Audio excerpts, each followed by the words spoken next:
Почитувани, додека нема лекови и болни умираат, аѓутантот Димитар Ковачевски, за да го спаси Артан Груби, го заложи здравството и половина клиники. За мирот на Груби, Ковачевски во залог даде директорски места на половина клинички центар.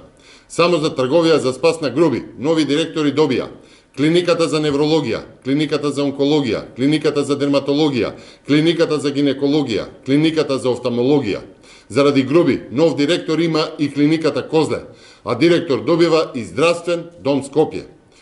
Толку директори на клиники не се сменети ниту заради несреќи, ниту заради починати пациенти, ниту заради немање на медицински материјали, тендери, скандали, криминално-коруптивни ужаси, ниту заради лоши услови или незадоволни медицински членови на персоналот.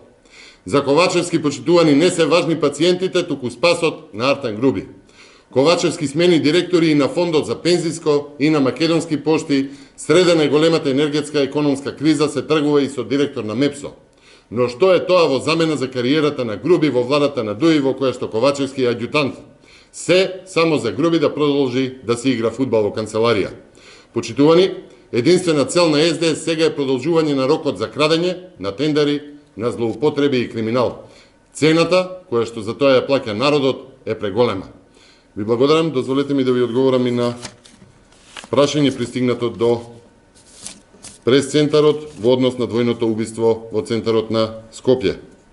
Почитувани, брутална двојна ликвидација се случи во полн локал, на 500 метри од владата и плоштадот Македонија, а на само 300 метри од полициската станица во Чаир, односно Битпазар. Македонија и Скопје со Оливер Спасовски и со СДС се претворија во небезбедно место каде што убици си дозалуваат наоружани до заби да дојдат и да убиваат, а СДС со Спасовски МВР го претворија во мафијашка подружница за издавање пасоши. 8 година убици, дилери и насилници излегуваат од затвор кога сакаат. Цела година мина со секојдневни закани за терористички бомбашки напади во училишта, трговски центри и институции. Ниту еден случај не е решен со вистински одговори и никој не одговара, никој не понесе одговорност за небезбедноста во Македонија, особено не Оливер Спасовски. Спасовски ја претвори државата во мафијашки рај, каде што царува криминалот, а полицијата се удира во пајаци. Полициските единици му служат на Спасовски само за заштита на СДС од народот. Ова е опасно, срамно, жално и народот тоа не го заслужил. Спасовски, оди си.